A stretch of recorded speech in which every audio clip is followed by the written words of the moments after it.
इस शहर में ताजी हवा के भी पैसे लगते हैं क्योंकि इंसानों ने सारे जंगल काट दिए। एक दिन ये लड़का अपनी एक दोस्ती के घर जाता है, तभी वो देखता है कि उसके घर पर बहुत सारे सुंदर पेड़ों की पेंटिंग बनी हुई है और वो लड़की बताती है कि मैं हमेशा से इनको देखना चाहती हूँ, पर बाहर तो कोई पेड़ बचा ही नहीं।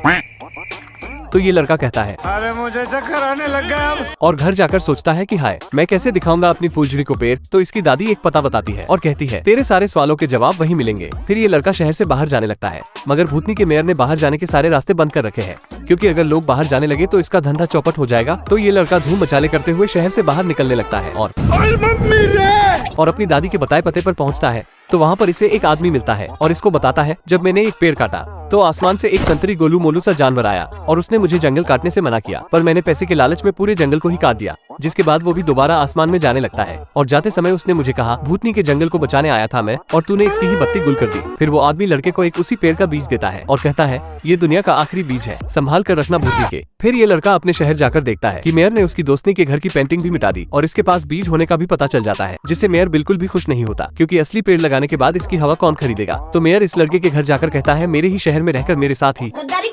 तो इसकी मम्मी कहती है, ओ ए भूतनी के 1.5 फुटिए निकल यहाँ से पहली फुर्सत में निकल। तो ये मेयर कहता है, गजब बेइज्जती है, और वहाँ से चला जाता है। मगर जब ये अपने कमरे में जाकर देखते हैं कि उस बीज से पौधा निकल गया है, तो ये तीनों उस पौधे को मेयर से बचाने के लिए भागते हैं, मगर ये भूतनी का मेयर इन्हें देख लेता है और इनके पीछे पड़ जाता है और कहता है, यार तो गेम बजाना पड़ेगा। इतने में ये एक क्लिप पंखे में फंसाकर इनकी तरफ कर देता है, जिसकी हवा से वो पौधा एक बोतल में गिर जाता है और ये 1.5 फुटिया उस बोतल को उठाकर भागने लगता है और उसमें से पौधे को निकालने लगता है, मगर पौधा कहता है निकलेगा, जिससे इस भोपाड़ी का हाथ उस बोतल में फंस जाता है। इतने में दादी सुपर हीरो वाली एंट्री मारकर उस बोतल को छीन लेती है। फिर ये इस पौधे को लगाने के लिए जमीन ढूंढने लगते हैं। तो ये दादी जेसीबी लेकर उस 1.5 फुटिया की मुंडी उड़ा देती है, जिससे वहाँ जमीन निकल जाती है। तो ये लड़का सभी को बताता है कि ये भूतनी का 1.5 फुटिया हमसे फ्रेश हवा के पैसे लेता है, मगर ये पेड़ हमसे कोई पैसे नहीं लेंगे। तो सभी लोग कहते हैं, आपका नॉलेज तो कमाल का। ये गार्डिस तेरे नाम के सस्ते सेलमोन खून को डोरेमोन बनाकर उड़ा देता है। फिर जैसे ही ये इस पौधे को लगाते हैं तो वो संतरी गोलू मोलू सा जानवर दोबारा धरती पर आ जाता है। अब धरती दोबारा से हरी भरी हो गई है। अगर आपको वीडियो अच्छी लगी हो तो लाइक जरूर करें। ये आपके लिए तो फ्री है, पर इससे हमें बहुत मोटिवेशन मिलता है।